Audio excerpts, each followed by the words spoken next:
Okay, so I think this is where we left off. As a review, we were talking about how far things could go. And so that's this whole section is what are some of the limitations that happen when we try to increase the distance in our system? What happens to the amplitude of the wave? And from a basic principle, one of the simplest ways to do it is to assume it's r squared and assume it's wavelength dependent. Okay, so this is where we say, you know, that we can have a longer, you know, distance here by having a shorter frequency.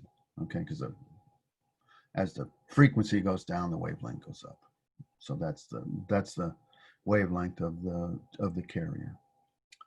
And then obviously we're here in the gigahertz-ish range. And so this section has a lot of sort of comparison between Bluetooth low energy at 2.4 and sub-gigahertz at 915.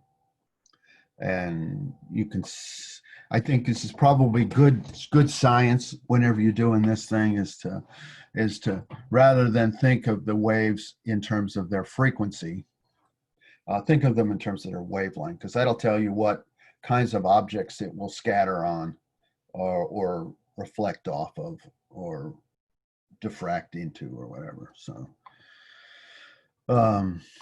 but scattering is when it goes all different directions, and absorption obviously is bad. That means it didn't come out. Reflected is what's probably happening in the buildings, etc. It's either hits a wall and either reflects off the wall or absorbs into it. Okay, this is interesting in a sense that it's you know, it looks at it in another dimension, and this is looking at the this is the free space path formula, and this was the equation from before, the Fritz equation. That's the same as this one right there, in decimal form, and then he just breaks it out into components, and again. I think dividing the components dividing it into its components is fine. And so basically the free space path formula has to do with this part of the term here, this 20 log 10 lambda over 2r. And it's called a loss, and therefore there's a minus, and then he flips the minus by. So as long as you sort of stop right here, where's my pen? As long as you stop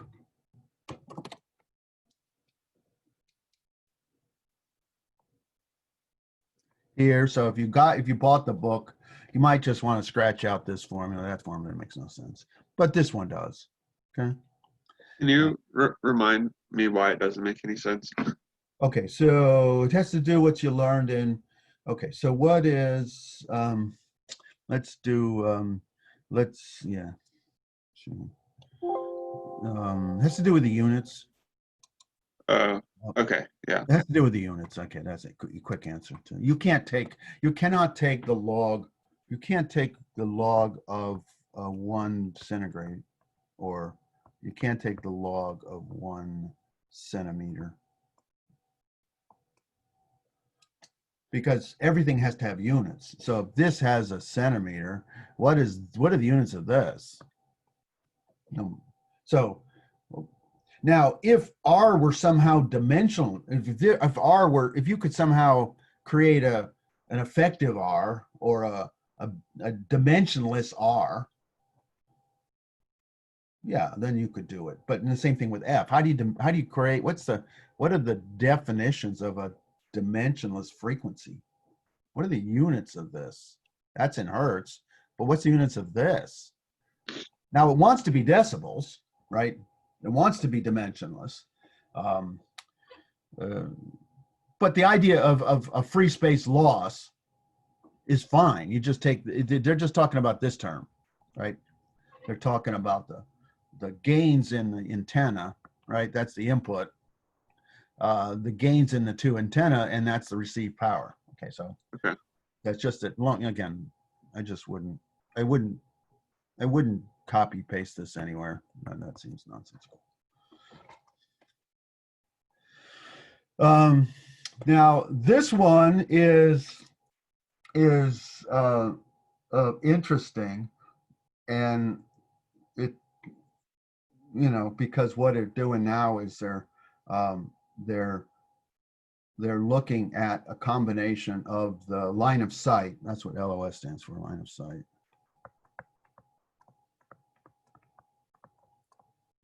Sight, it's IGHT.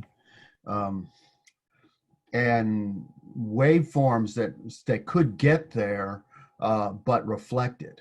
Now, the difficulty with the reflection is it also produces you know, is that this little thing is describing the direction, the parallel, if the parallel wave and the perpendicular wave, the magnetic wave and the electrical wave. But when it reflects, you get flip in one of them. And so when they recombine, they don't necessarily recombine in a very good way.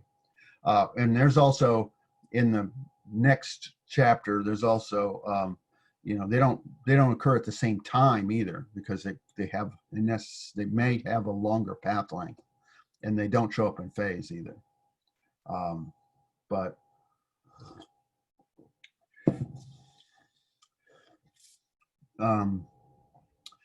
and again, this thing makes sense in decibels if you look at, you know, if you look at the power, you know, if you look at the power loss in decibels, and now you can take the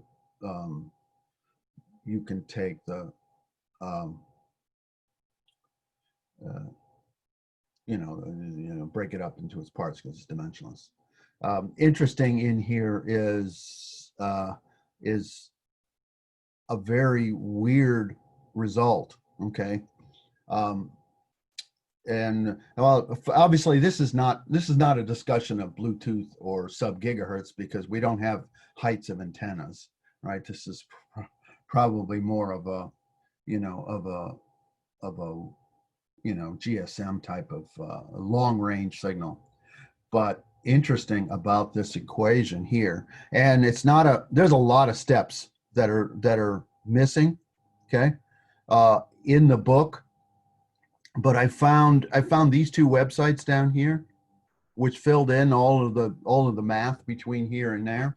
But there's something. Let me go back. You know, this is a loss, right? Let me go back to this and tell me what the loss is a function of in this page.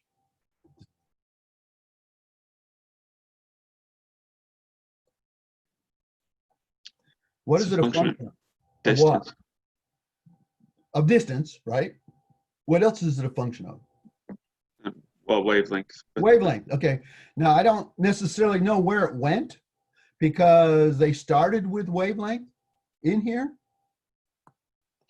but once they got done deriving it, they lost the wavelength. So in this analysis, in this kind of discussion, the wavelength of the signal. This is why I know this is not. He says K is 2 pi over lambda. Yeah, but here's the answer. I mean, just go skip the, go this. Yeah, so they put in a K, and they lost the wavelength. Yeah, so the problem is, doesn't it just cancel out? Yeah, but the point is, it's fundamentally unusual, right? It's one of those. It's either totally false, which is probably not true, because who am I to say that they're wrong?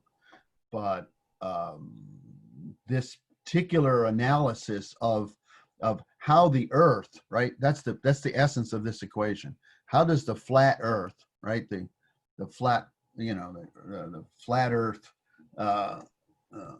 This is not anything to do with the flat Earth. How does the Earth reflections off of the Earth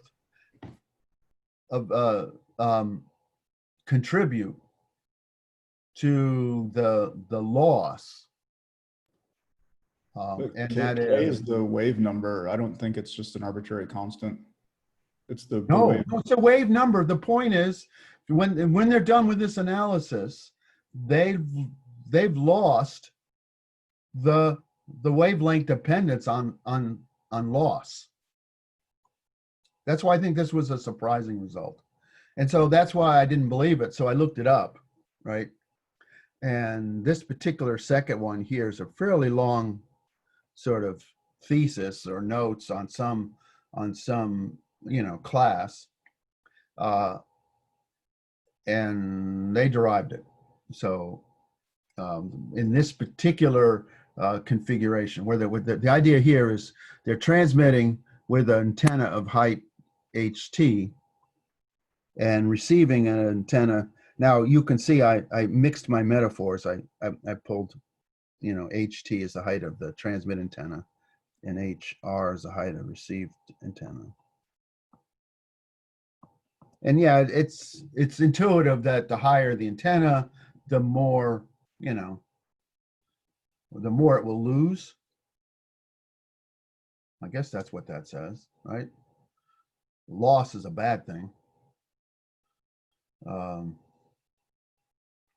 the longer the, okay, so no, it must be a good thing, because R is definitely a bad thing. So, so these are good things, and these are bad things. But the wavelength is gone. Yeah, interesting. And so that was a theory. That was a theory result, out of the fourth. But then this was an experimental study, and they found in different configurations. This is the one that we're familiar with, line of sight, that the received power is 1 over r squared, right? That's about 2. Yeah, this is the free space one. But this is why when you guys were showing your lab 1, I always wanted to know what all of the buildings were and where you did it. And I bring this up because when it's not, that wave going through walls and going in around trees and around buildings, it's not the same. Okay, that is the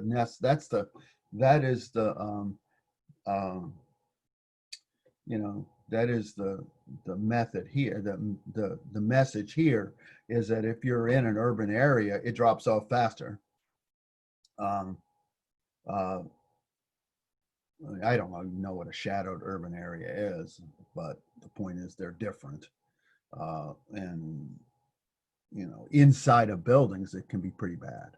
Okay. I guess the factories are better because they're more open. Again, what is the standard building, right? So that's the other thing here is, what does an urban area mean? What does a line of sight mean? So again, the message here is the drop off in signal strength. Yes, it goes with R, but how does it go with R? Really depends on the physical structures of the elements it's working around.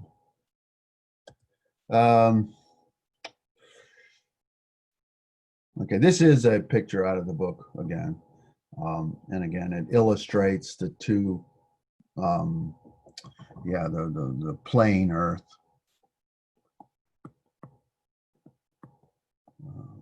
In the free space. And that's just, And it also illustrates the other thing. If I gave you two potential, if I gave you two potential equations, received power over transmitted power is a function of, and I gave you 1 over r squared versus 1 over r to the fourth, which is better? Which one can pass more signal? The answer would be it depends on the distance. Yeah, you can see it depends on distance. And so obviously you don't actually get a chance of choosing one or the other, but you can see that sometimes the constant matters. I'm sorry, always the constant matters. Okay. Yeah, and then some of you were doing your lab 1 through a door or around the corner or whatever, and this slide illustrates, again, this is from the book, this illustrates two things. What you're going through matters, okay? This part matters. And again, if this were a lab assignment, I would get all grumpy about this because I'm not sure the thickness of a door is a constant. I'd even get grumpy. I'm probably not too grumpy about glass. As you know, there are many types of glasses, and they probably just mean window glass. Yeah, and there may be more than one type of brick too. Although sheetrock may be more standard, I don't know. I would, if I were doing a study, somebody probably did it and they just didn't notice it mattered. And the other dimension that matters in this direction. Okay, so the moral of the story here is what? This is obviously sub-gig. And this is Bluetooth low energy. So what general principle could you tell me about Bluetooth versus sub-gig on this slide? You lose more with higher frequency. Yeah, so that's the intuition here in this thing, is that going through objects is harder and if I asked you to prove it, what would be the proof? What fundamental physical thing rationalizes this data? The idea of collisions with Wavelength. Wavelength. Wavelength. Okay. Now get out your fingers and draw me 33 centimeters versus 12.5 centimeters. Okay. So 33 centimeters is a wavelength longer than the thickness of these entities. So it will pass through, not entirely, right? You're going to lose something. What can you tell me what happened in brick? I think likely brick is way thicker than the others. Yeah, see, the brick is, that's not quite fair, right? Because look at this, is an 8-inch brick, 8 inches, right? Boy, 8 inches is yeah. See, they should have been in centimeters, right? That's 8 times 2.5, 20 inches, 20 centimeters. Is that right? Yeah, that could be 20 centimeters. Okay, so you got a 20 centimeter brick, right? Which is larger than this wavelength and approximately equal to that one. Yeah. All right. And then you'll see this when we get to Wi-Fi and Bluetooth. But the other thing that can go wrong in terms of distance, right? This section is on distance, is how much other crap is going on in the same wavelengths. And this illustrates something we'll see when we get there, but this is that 2.4 megahertz band, gigahertz, sorry. This is that 2.4 gigahertz band. And these are the These are the Zigbee. These are the Zigbee channels here. And these are the Wi-Fi channels here. And you can see that, oh, I've checked out, yeah, the same sort of thing happened with your, sub gig. Well, not your sub gig, never mind. This is gigahertz range. But it is possible for these things to collide, okay? And an interesting thing about the collisions in Bluetooth Low Energy, again, it's sort of getting ahead of myself a little bit, but Bluetooth Low Energy, again, are these, and again, these are Wi-Fi's, where these are the various channels that the wireless could use to do Wi-Fi and to do Bluetooth Low Energy. And it chose to put the addressing or the advertising efforts outside of Wi-Fi. Is it the band is what we're looking at, right? Yeah. So if you have a Wi-Fi device and a Bluetooth Low Energy device, the Bluetooth Low Energy advertising is going to be successful, not interfere with the Wi-Fi. Okay. Now, if you got two Bluetooth energy devices, then the advertising can collide with each other. But they'll switch over and take another one. If you've got three, it'll still work. If you got four devices, and those of you that have done Lab 2,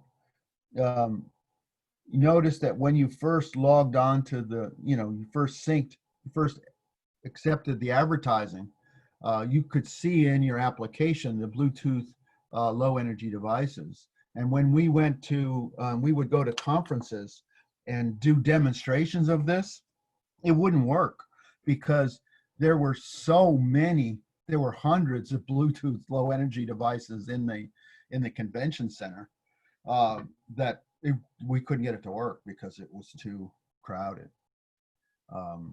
So that's really the point of here. As your space gets crowded with other people trying to do trying to talk in your space, you can either try another channel, right? You saw that when you did, those of you who when you do or have done the sub gigahertz, you choose the channel, which channel you're at. All right, and these other ones will automatically shift. Yeah, so again, we're doing this. They're doing a comparison between sub gig and Bluetooth. That there's a lot more stuff in the 2.4, unless you have other people doing sub gig or other things that are sub gig, which may be,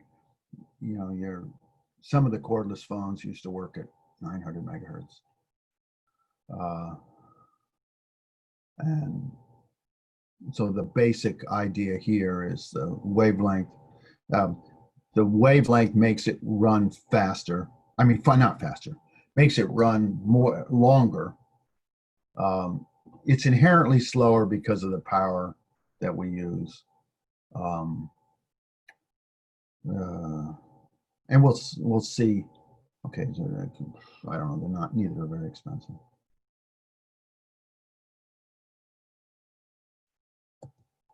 All right. So okay. So next is questions on this one. Let's go. One more. Okay.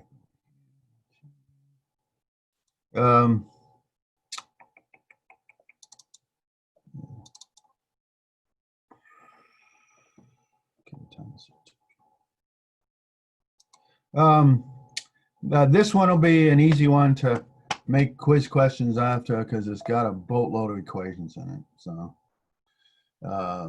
and it has one of those fundamental problems of bandwidth is that inherently obscure parameter that we will assign multiple definitions for. Okay. But okay, so we'll define a network as a collection. This is sort of where I guess I could have put this back in one, like we did IoT. A collection of interfaces, and it's now we're talking, and when it says interfaces, it means the antennas or the coils, or if you have a wired network, that would be your cable, your connector that's connecting onto one computer versus another. So we need at least two, right? Can't have one. I can't have a network of one. So this is n greater than or equal to 2. And then they have they share two things. They share both something that's physical.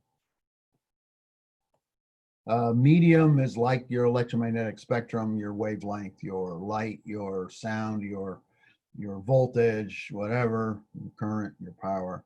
And then they choose something logical. Okay. Or the protocol. Okay.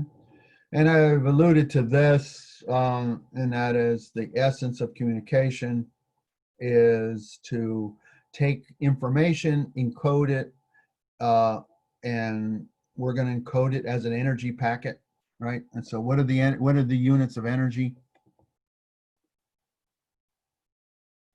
What are the units of energy? Joules. Joules, okay? Or watt seconds. So it's a power and a time, okay? So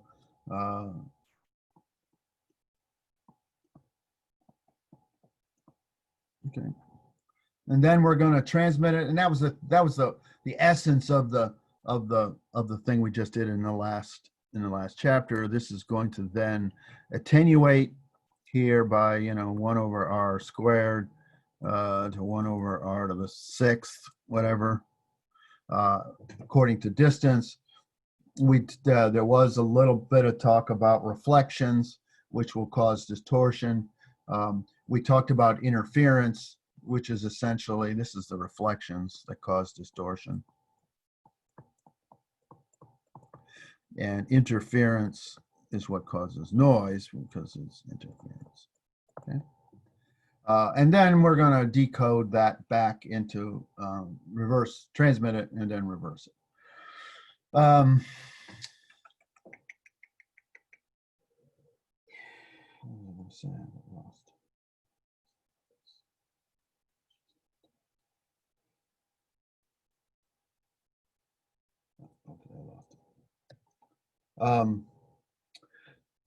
And so as an introduction to bandwidth and the many definitions of such, we can take the word bandwidth and divide it into its two components.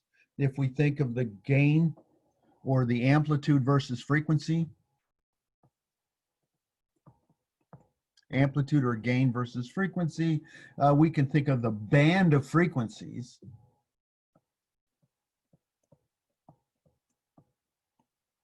Okay, and the width of that band. Okay, so so if we have a amplitude and a amplitude versus frequency, and we say that the signal exists between this frequency and that frequency, we could say it has a finite width or a band to its width. Okay, but there's something inherently incomplete about this figure that is not capturing the entire essence of what it means to be limited, right? So bandwidth is the thing that's limiting us. And in this picture, well, there is no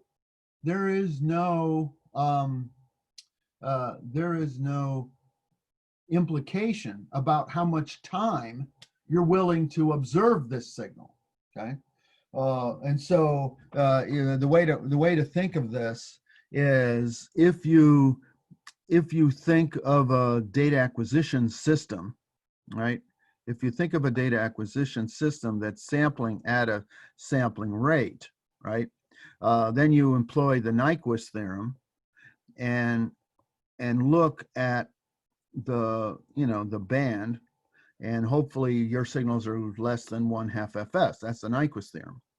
But if you take your samples and you digitize it, right? Because look at this crap here.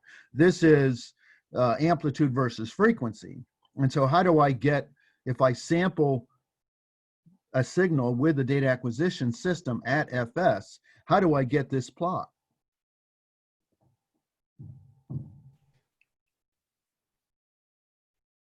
Fourier transform? The Fourier transform. I do is discrete Fourier transform, okay, to get this plot. But the inherent limitation of the discrete Fourier transform is the frequency resolution, right, is 1 over the time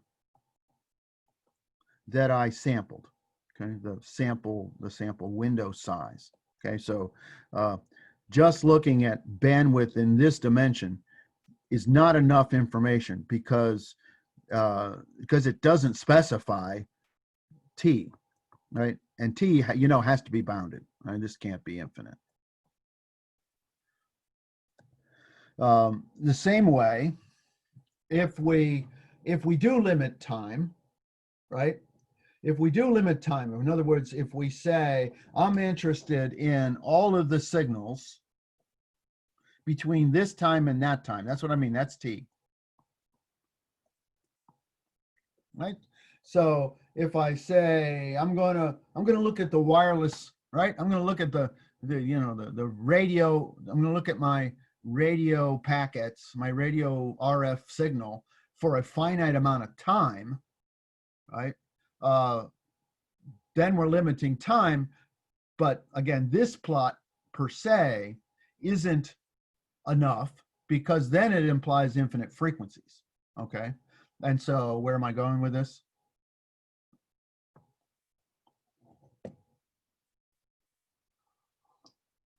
Well, If don't this you- one, if with this the one is Nyquist- if this one is incomplete because it doesn't define time, and this one's incomplete because it doesn't limit frequency, you what get do to we look have? at both of them. we got to look at both of them, okay? We got to look at both of them. All right, so this brings up, because when you now because if you actually look at the discrete Fourier transform, right, that's what this is. If you actually look at the discrete Fourier transform, when you do you know, when you sample it with both limitations, a frequency limitation due to the Nyquist theorem, right, and a time limitation due to the practicalities of looking at specific, you know, because this is a communication system we can't spend forever. So given both of those limitations, then if you just take t divided by f, that's how many samples in your waveform. And the Nyquist theorem gives you a band limit. Then the Nyquist theorem limits your band, right, your frequency band, and the size of the, you know, the time window, the length of time, gives you your frequency resolution, the difference between frequencies in this plot. I ask this question on exam all the time. You've got a sampling rate, you know, of 1,000 hertz, and you've got if you sample at 1,000 hertz, you know, n equals 1 second. Therefore, your delta f is 1 hertz. I want to improve can I improve my frequency resolution by sampling faster?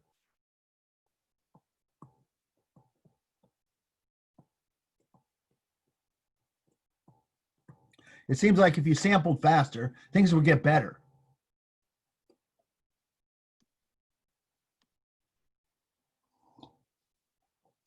Not N. N isn't, that's not N. T, that's T. T is 1 second. T is 1 second. I sampled data for a second. What if I sampled at 2 kilohertz, right? If I sampled at 2 kilohertz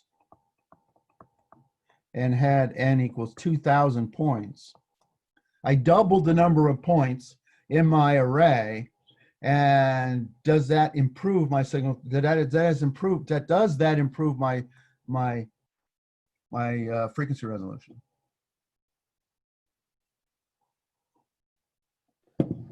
Well, T will get smaller. So no, your range, right? No, I watch what I did. FS went from 1 kilohertz to 2 kilohertz. N went from 1,000 to 2,000. T went from 1 second to 1 second. I mean, delta F is a function of T, so no. No. So if all you had was a knob, okay? But It's not better, it's the same. Oh, okay. So, sorry, I thought T was the period in between samples, but no, it's the T is entire frequency total, window. no, back up. T is the total time here. That's T.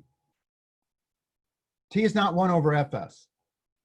T is the total time I'm going to measure. So I'm sampling this input wave, right? The receiver has to sample this signal, and it's going to sample it for a finite amount of time. That's T.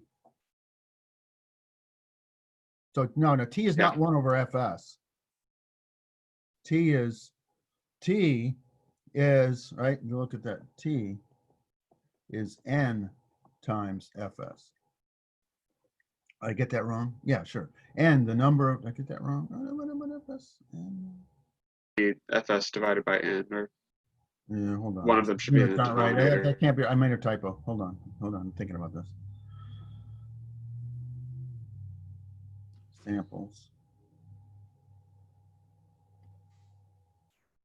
I think it's N over Fs. That gets you the number of samples. Yeah, sure. Cancels out three-dimensional analysis if it's seconds in the. Yeah, fine. Okay, so I'll fix that. Yeah, so this is time. So you think this is the right? All right, I'm gonna just ask a question because I'm confused here. Okay, so let me. We double sampling rate, but we don't increase frequency resolution. That's counterintuitive. Yes, it is way counterintuitive. I mean, okay.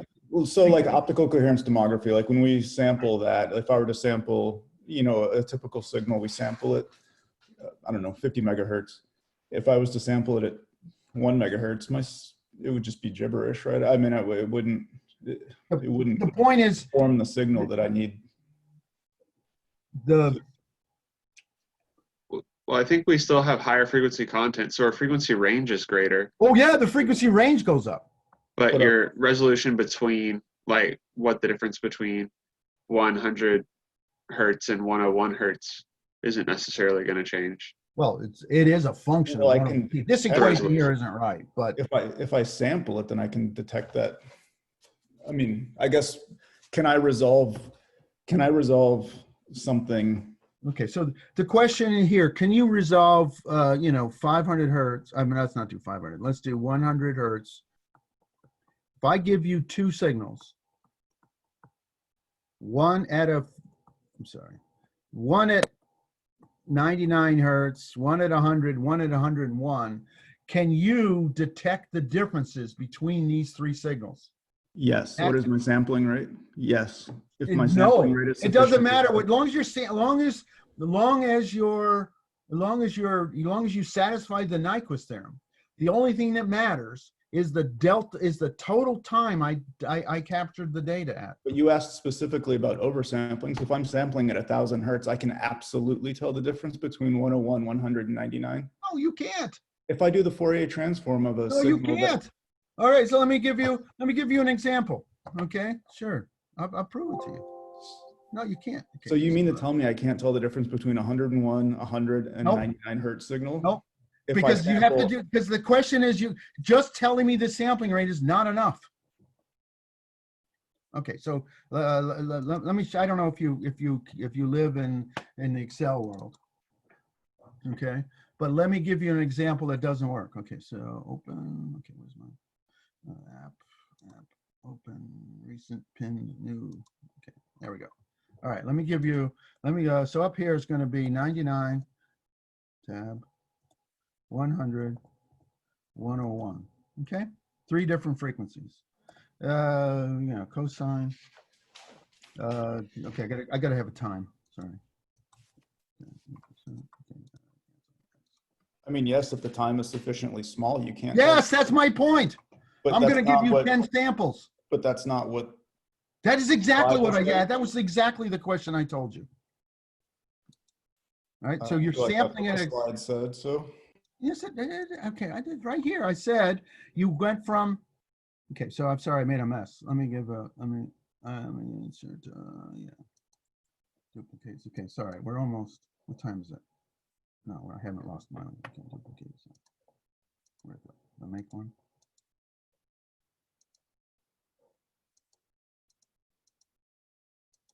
All right. No, I want on this one.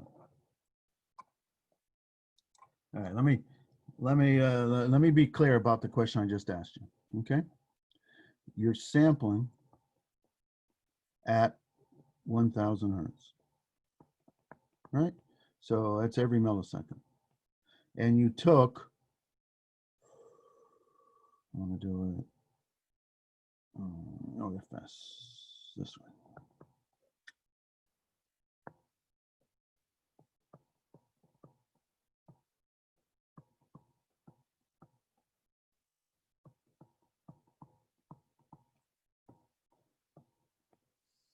I doubled my sampling rate. And obviously my range, right, is minus 500 to plus 500 hertz. That's my range, my frequency range. I doubled the frequency, which now I'm going at a half a millisecond. And I doubled the number of points I had, but I still remained at 1 second. I doubled my frequency range,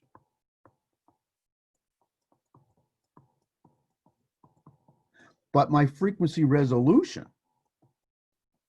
the frequencies that I can distinguish, this is the frequency resolution. I can resolve these. In both cases, I can resolve 100 hertz from 101 hertz. You cannot resolve. You can't tell me the difference between 100 and 100.5.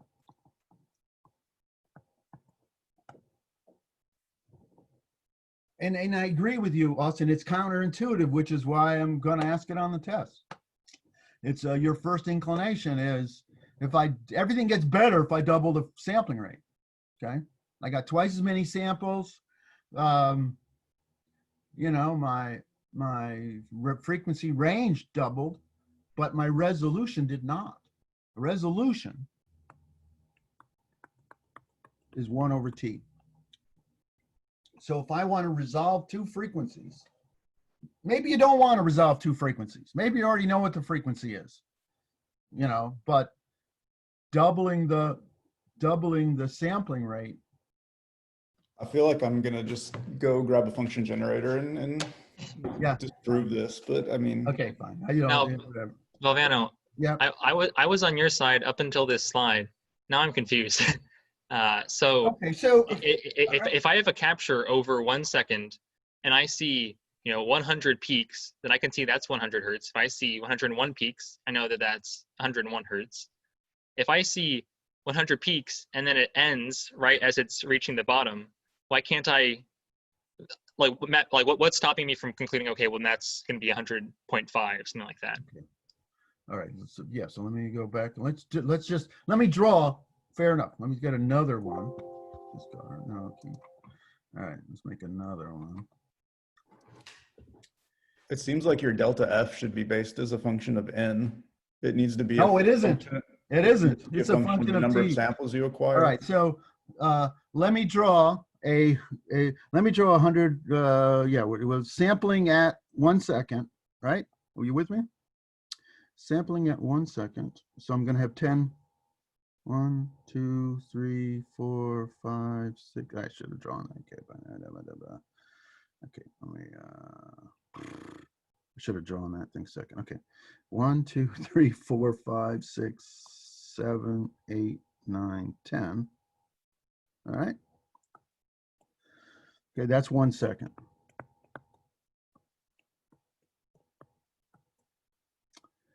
Okay, and I can tell the difference between, okay, so what happens to this waveform if I double the sampling rate and double the number of points?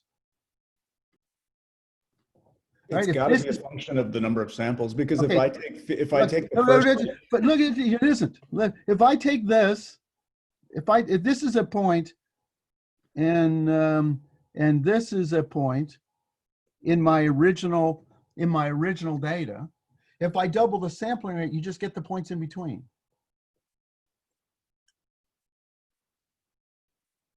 But if I then, this is 100 hertz. If I, if I have 101 hertz, let me go in another round.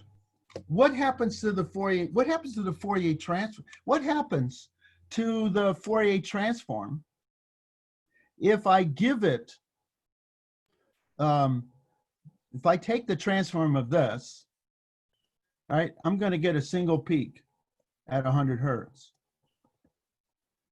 If I had 101, it would, what happens if I give it 100.5 hertz?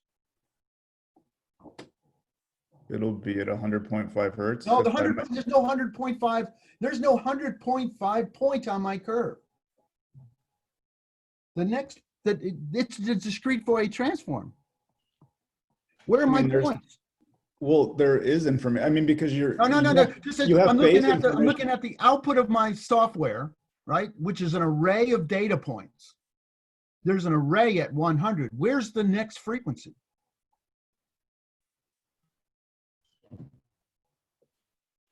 The next frequency is at 101, 99, 102. When I do a transform, a discrete Fourier transform of a waveform of finite width,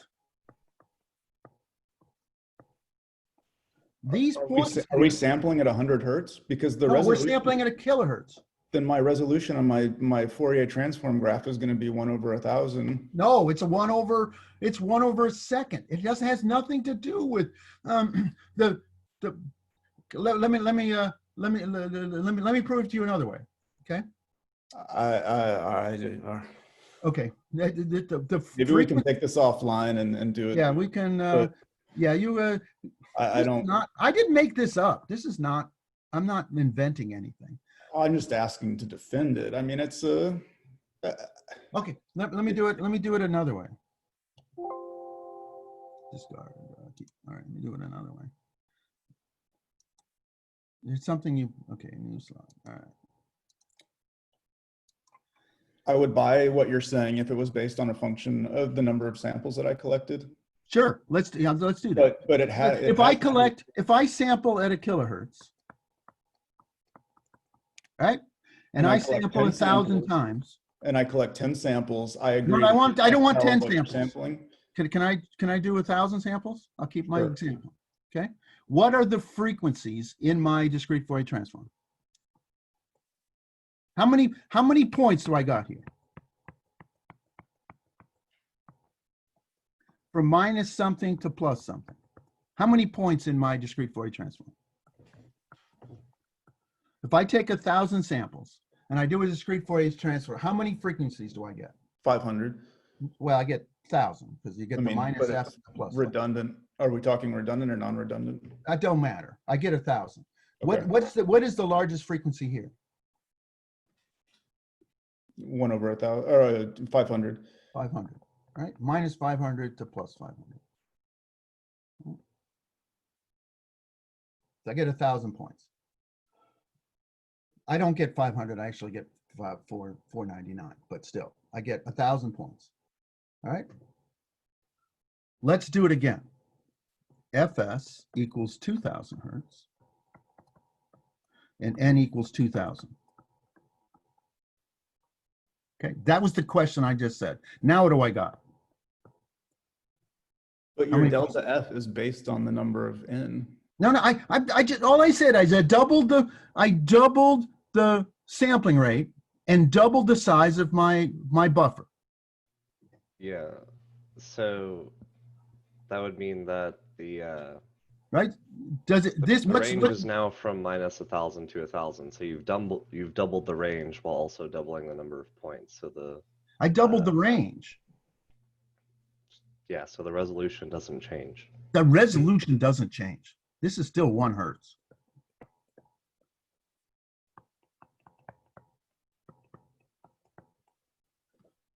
But that's That's a what I function mean of by F frequency. and that's a function of F and n, though. Well, yes, of course. That was the equation I got wrong on the other slide. But I you got had this. delta. I got this. I got. You have delta F as just 1 over t. No, I don't. Delta F is 1 over t. Yes, but what is the t a function of?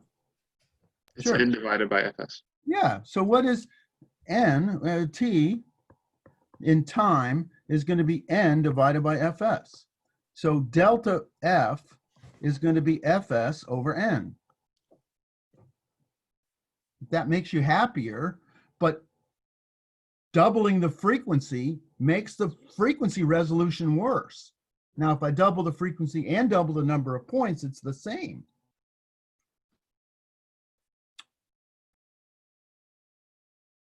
And what I mean by frequency resolution is two waveforms show up as different as they show up as different peaks in my discrete Fourier transform once I've sampled it.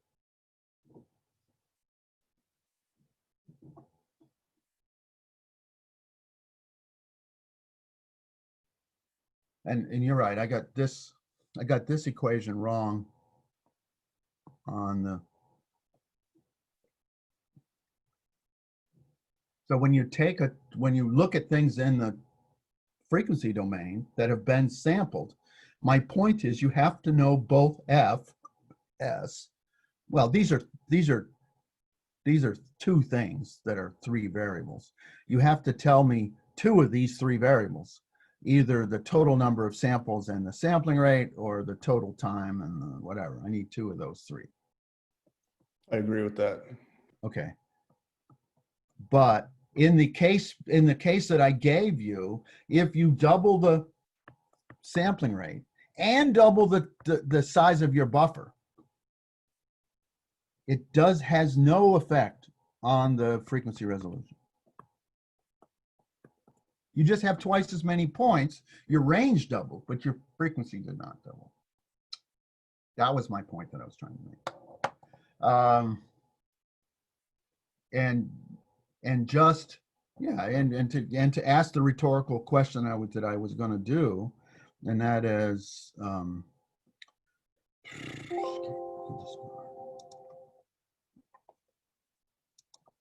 right. So if I give you 10 samples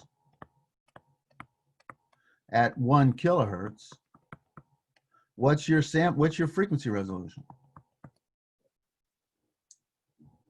Right, that's n. That's fs. T is 0.01 seconds. So your frequency resolution is only 100 hertz.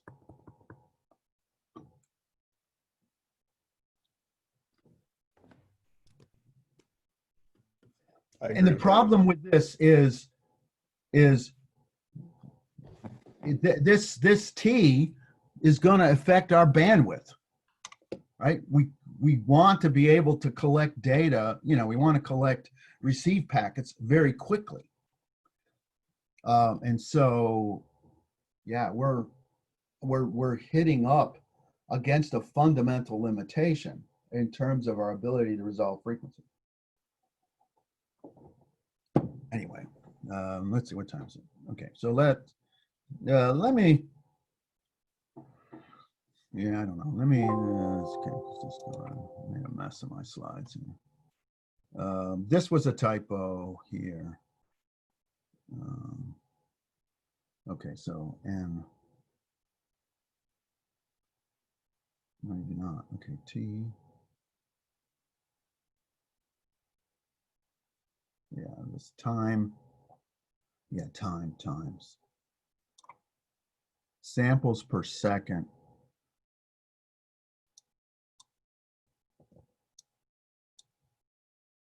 There we go. Right. Time.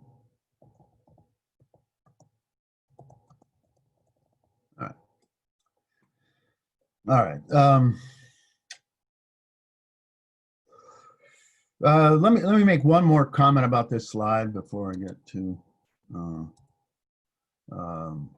and that is we're going towards the Shannon channel capacity theorem, and one of the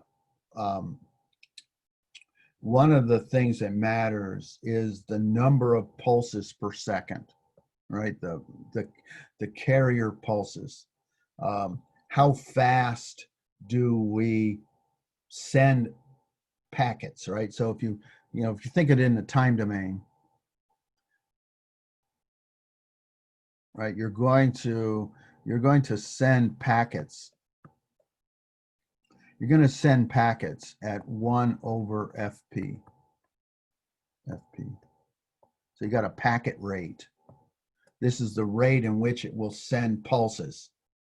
Now we're going to encode bits in those pulses, but inherent in the Nyquist theorem is we have to send packets at a rate slower than the bandwidth of the channel, right? So this is the bandwidth associated with this definition here, okay? This is the bandwidth associated with this definition. And that's an Nyquist theorem. Yeah, okay, I'm sorry to break it to you, but I guess if you review to me, it makes sense when I look at what, I do it this way. If I have a discrete, let me just do one more thing. If I do a discrete Fourier transform and I have I have something that is a real part, right? I got a Z sub n. No, let's not do n, let's do k. All right, if I've got an array of data with the real and imaginary part from a transform, and I got k equals 0 up to 1/2 capital N, or from minus, in other words, if I take a 1024 point sample, this goes from 0 to 511. And I just say, what is the equivalent K? K means, right? K is a number between 0 and 511. What does it mean? It means Fs over N, okay? Where N is the number of points. But, this is the same thing as 1 over t, K. I'm sorry, K times 1 over, sorry. This is the same thing as K over T. So the frequency index got units of 1 over T, which is the total duration of the packet width, independent of frequency. A sampling frequency. All right. Yeah, that's yeah. I understand your. It is extremely unintuitive. So yeah, come back. If this is confusing to you, come back in office hours. Let me explain it to you. No, I think you I wrapped killed it. I killed it. All right. So I didn't get very far. All right. So we got lecture on Thursday. You'll have an opportunity to review the study guide and bring up questions. Now you can either send me a question via email, or you can send me or come to office hours, or probably most effectively ask the exam question during class on Thursday, because I'd rather you ask it early. That way it's because once we get to the night before, I probably won't answer it unless I have a way to tell everybody what's up. All right, questions?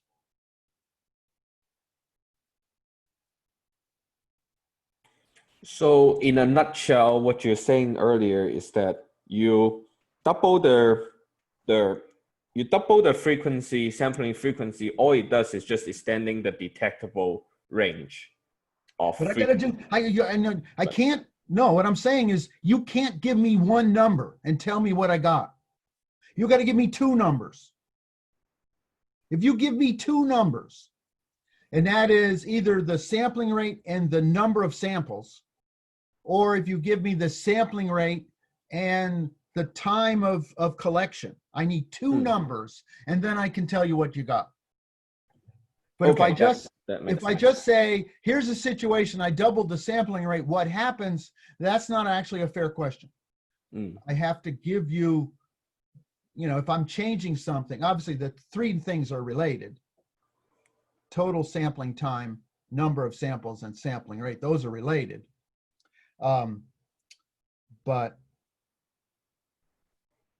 if it's under like you said in a sample 1 second interval, in that case, it makes no difference. the resolution remains the same, the frequency range doubled.